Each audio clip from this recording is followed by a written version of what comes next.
this episode of the China Chronicles. Now, I was wondering about this, I think, by almost everybody who spoke to me about, spending time in China. Hey, be careful, be very careful about the food. Hello, everybody, and welcome to a special edition of the Game Changers podcast. My name is Quintessence, and it's a privilege and pleasure to be here with you as usual.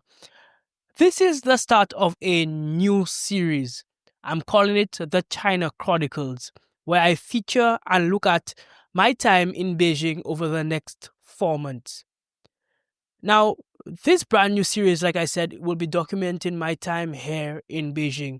And I will give real, unfiltered insights into what life is really like in China. There's a lot being spoken about China these days in the news, particularly with the tariffs by President Donald Trump on China and the retaliatory tariffs by China on the US as well. So there's a lot about China in the news. There's a lot of concern about what is going on in China. But many people don't know what life is like in China, what really happens behind these walls. Right? So now that I am behind these walls, I can, probably give you a little bit more insight into what is really going on. So let's start up by speaking about why I am here in China to begin with. I mean, why did I leave St. Lucia to come to this part of the world?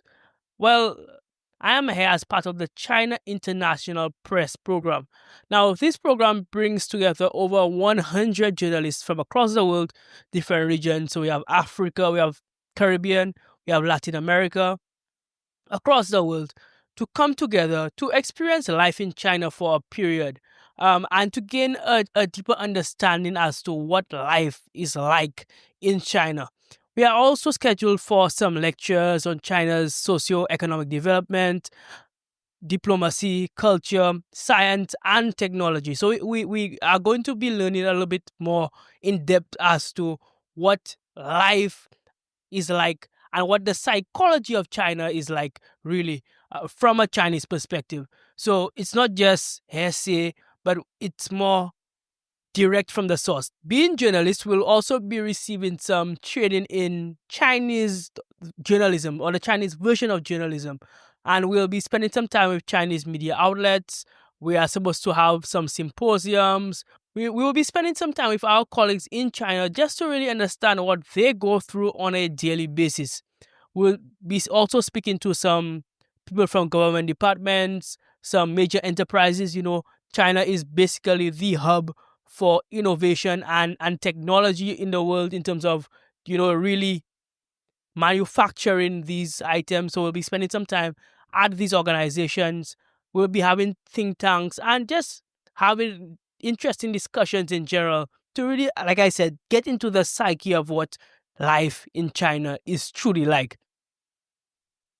We'll also get to cover some major events happening in China. During this period, there are certain events that are supposed to happen, some sports events. For those of you who don't know, I am actually the sports journalist with St. Lucia Times. So we'll be having some sports events. We'll also be looking at some major symposiums that we're supposed to have. Latin America and the Caribbean is supposed to have a symposium. There's supposed to be one for the African group as well. So some major events in China coming up very soon. So let's speak about how I got here. How did I even end up in China? What was the process like to get here? So I would have applied for this program. My news agency, St. Lucia Times, would have put my name up for consideration, and then I will have had to apply to get here.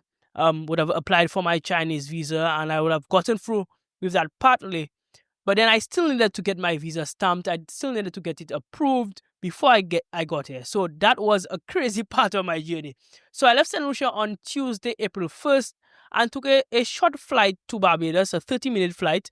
Barbados is pretty close to St. Lucia, to get my passport stamped with an official Chinese visa. St. Lucia no longer has diplomatic ties with China, mainland China. They do have diplomatic ties with Taiwan, which is another area of contention, something that we probably will be discussing later on in this series, as to, the psyche and, well, how China really views Taiwan. Because in mainland China's eyes, Taiwan is still very much, Taiwan is just another province, but Taiwan sees themselves as different, and they really want to be established as an independent state, independent of mainland China. So that's a pretty interesting topic to speak about. Yeah, but like I said, I had to go to Barbados to get my passport stamped because St. Lucia no longer has direct ties with mainland China. So I got my passport stamped, and then I took a 9-hour flight from Barbados to London Heathrow. I spent most of my Wednesday in London. I didn't venture too far away from the airport. Spent most of my time in the terminal, getting some work done, just doing some sightseeing as well, stretching my legs, just preparing for my other flight from London Heathrow to China. And I got that flight at about 8 o'clock London time. So I would have hopped on to Air China, took another 9-hour flight from London Heathrow, and got into China. Got into Beijing, to be specific. So I arrived in Beijing at about 1 p.m. Chinese time. So that is 1 a.m. Caribbean time. So it was afternoon here and it was early morning in the Caribbean. So I got here obviously tired, excited, jet lagged, but very excited still. So week 1 has finished. I'm recording this on Sunday. I'm just about to tackle my second week here, and there were several things that stood out to me so far already. After resting on Friday, so I got here last week Thursday. After resting on Friday and basically throughout the weekend, so rest on Friday, rested on Saturday, rested on Sunday, my week really began in earnest on Monday. And boy, we've had a packed schedule so far, and we're going to have an even more packed schedule going forward. To begin the week, we had a couple of lectures, including topics on China's development. And among the key talking points was a lecture by Professor Wang Yue. I most likely butchered that name, but he really spoke about China's development from a socialist standpoint. Now, those of you who don't know, China is a communist state, and it takes the socialist model of development. He really spoke about how China believes that this is the best approach, and he showcased how 40 years ago, China was one of the poorest countries in the world, and now 40 years later, in 2025, it's among the richest. He says that this development is largely to do with the model that they've taken up and how they've gone about their development. So that was pretty interesting. But what really stood out to me during this week thus far were the cultural activities and the outings that we were part of. On Tuesday, we did a Chinese painting activity. We painted pandas. It's an iconic symbol of China. If you think about China, you think about bamboo, you think about pandas, you think about several things, the Great Wall. So we painted pandas in the Chinese painting style. Now, I need to say this for the forefront. I am no big artist. I am no great painter. But it looked like something, it at least looks like a panda when I was finished with it. So that was pretty interesting, and I enjoyed that experience. So on Wednesday, we visited IQE, one of the fastest growing streaming companies in China. It is often referred to as the Netflix of China. So it's basically a media company in China. And we got to see really the insides behind what makes the company tick.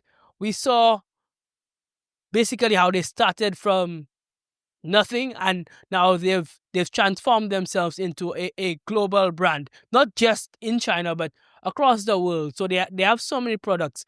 They are streaming products, they have games, they have so much media related things. One of the things that really stood out to me was the fact that they focused on one piece of IP and how they can utilize it and transform it into various products.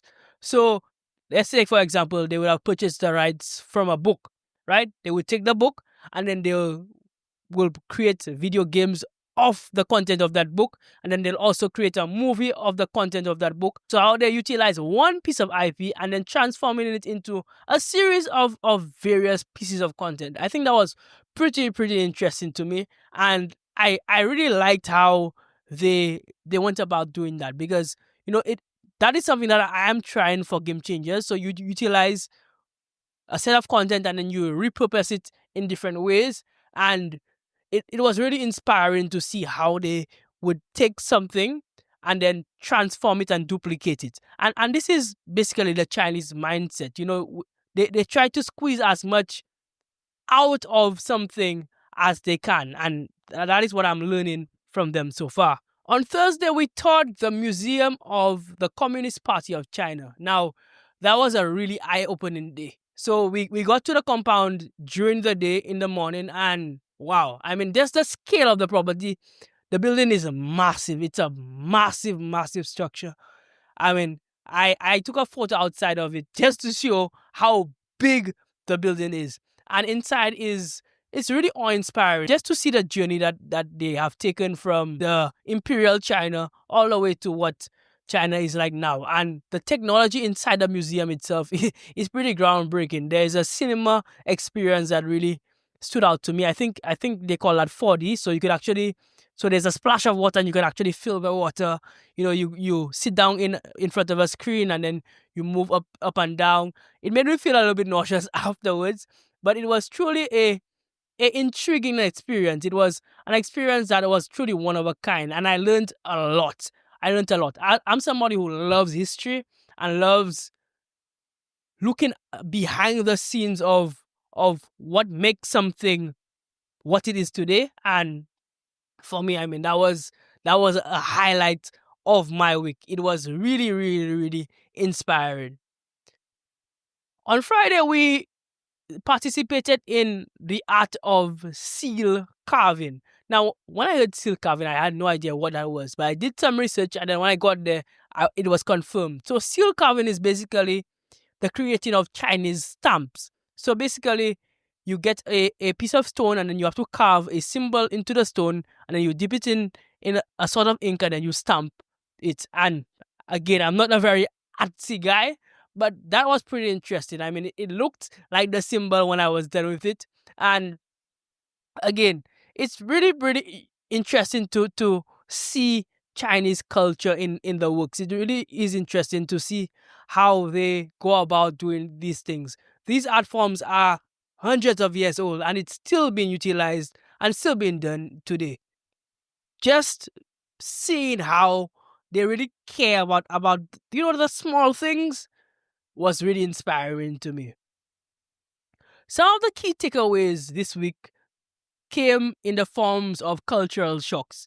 Now, there were both good surprises and not so good surprises, I should say. The first of the surprises was the busyness of the people.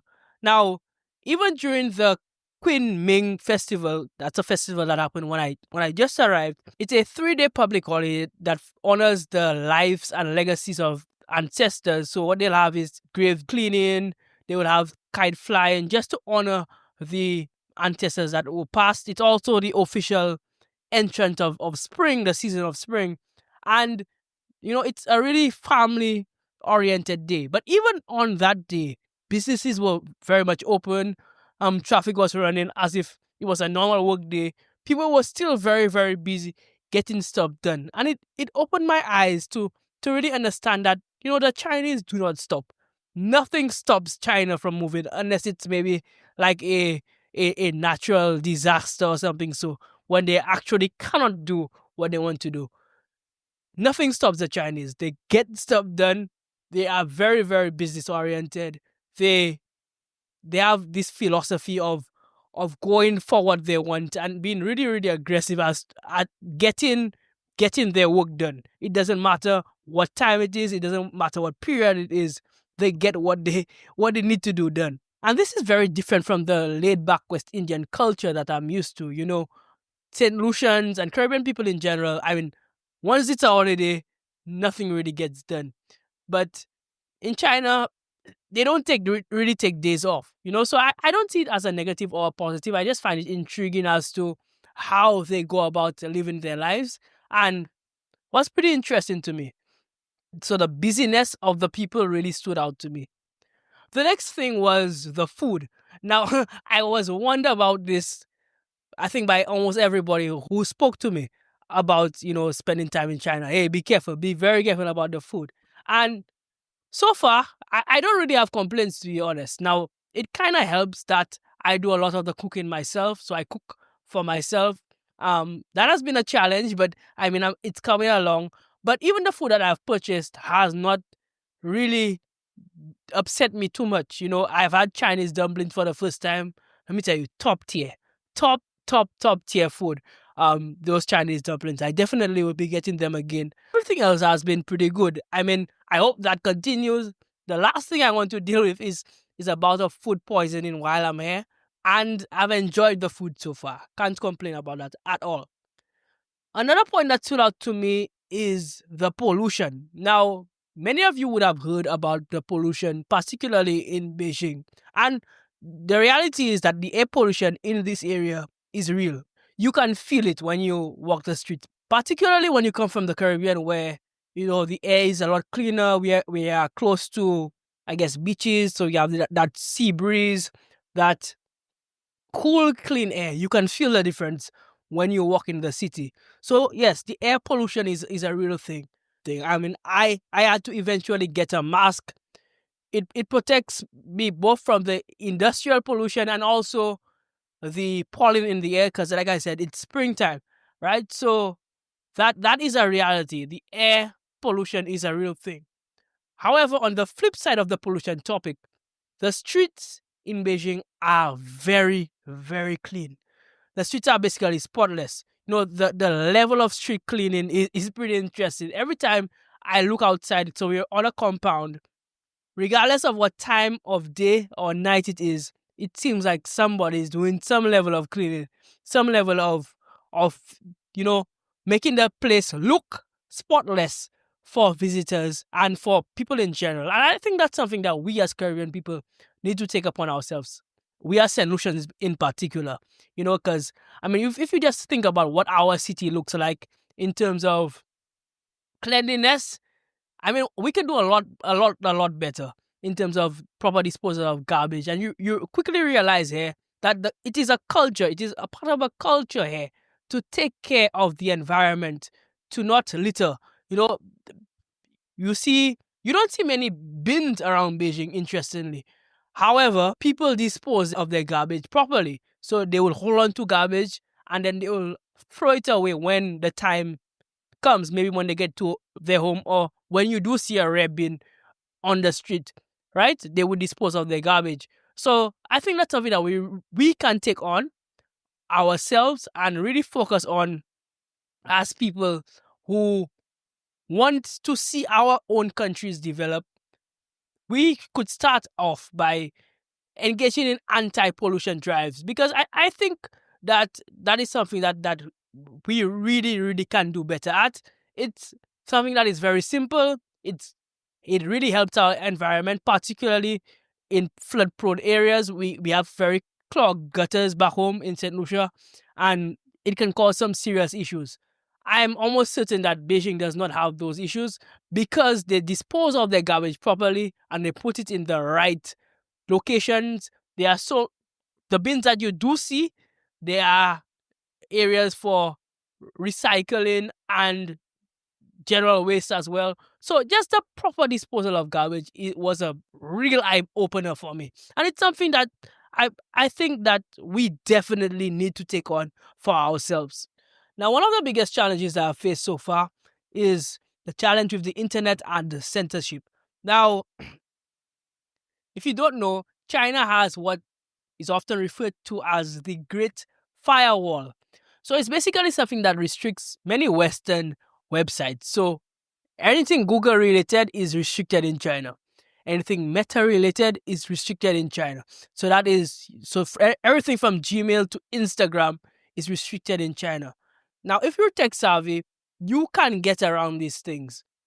You can use a VPN, which is a virtual private network. to get around some of those restrictions, but even that is heavily restricted and is very regulated by the government, by the Chinese firewall. So this has been a challenge for me, particularly as somebody in the media. Communications is my thing. This communications is very, very necessary for me. So for me to be able to go out and to share the information that I need to share, I had to take several other steps that I would not normally take. But so this has been a challenge for me thus far. But it's something that you can work around, like I said, if you have the right technical skills or you have the right people around you with the technical skills to help you out. But you can certainly manage if you know what you're doing. Now there are some Chinese apps which give some access to Western content. You know, you can get some spots um on some Chinese apps, albeit the commentary would be in Chinese. Um, and that takes a lot of navigating. The app itself is in Chinese. Some of them you can translate. There are various apps that translate from Chinese to English. One of the main apps that is utilized here is an app called WeChat, where it's basically a messaging app, but it's so much more than that. You can pay for items through WeChat. You can stream through WeChat. We can do so many things through WeChat. So it is utilized for that, and it is a standard app. It's an app that you need to download before you get here. So, like I said, there are ways around the technology challenges. However, it can be a serious challenge. Another thing that stood out to me was the infrastructure and the vehicles. Now, infrastructure here is on a next level. I mean, there are skyscrapers everywhere in Beijing. Everywhere you go, there are skyscrapers. And the roads are pretty well developed. The public transportation is top tier. And, it is really, you can tell that you're in a developed, or well, they would say a developing country. There also are a lot of electric vehicles here. So even though the place is quite busy, it's pretty quiet. And therefore you have to stay very alert when you're crossing the road or you're around traffic, because you won't hear something coming. And also mopeds, motorbikes, scooters, bicycles, and human beings all have basically the same rules when crossing the road. So you would see a scooter driving past you on a pedestrian crossing, and then because it's electric, you will not hear it coming. So you have to be very, very alert and very aware. Now the beautiful thing about the Chinese people is that they're very accommodating. So if you are walking, it's unlikely they will move around you. They'll find a way to go around you, but you still have to be very, very alert. And I mean, it's a general rule to look both ways when crossing the street, but you would definitely, definitely have to do it. Another challenge for me has been the unpredictability of the weather. I came here in probably the most unpredictable season. It's the springtime. Temperatures can be erratic, might be the best way to say. Um, at times it can be pretty chilly outside, and then within hours it can be Caribbean warm, if not warmer than Caribbean here, very, very quickly. So that change in the weather has been rough on my body. You could probably hear from my voice. I do have a cough and the cold. I am managing it with Caribbean remedies, your ginger, your lemon, your garlic teas. So I am working on it, and hopefully when I record my next episode, I will sound a lot better. But I'm okay, not struggling too much in any way. It's just an annoying cough that is on its way out. So hopefully, like I said, I will be a lot better going forward. So yes, the weather has been a challenge, but I am working around it. So hopefully I could get it. So that has been my first week in Beijing. Like I said, this is just the start of what I expect to be an extended series to really open your eyes as to what is happening behind this curtain. I really do hope that you guys would like and subscribe as usual, but also comment and let me know some of the things that you might want to know, some of the things that you might want to see during my time in Beijing. As always, Game Changers is a platform that emphasizes on learning and growth and development of our listeners and our viewers. So I will do my best to showcase and to break down certain things for you. And let's engage in a conversation. Let's see how far we can take this content. I believe that this is probably the most important content that I have started working on over a period. So I do hope that you guys could enjoy it, but also more importantly that you will learn from it. Anyhow, this has been an interesting start to my time here in Beijing. As usual, like and subscribe and stay hungry, and I'll see you next time. Bye bye.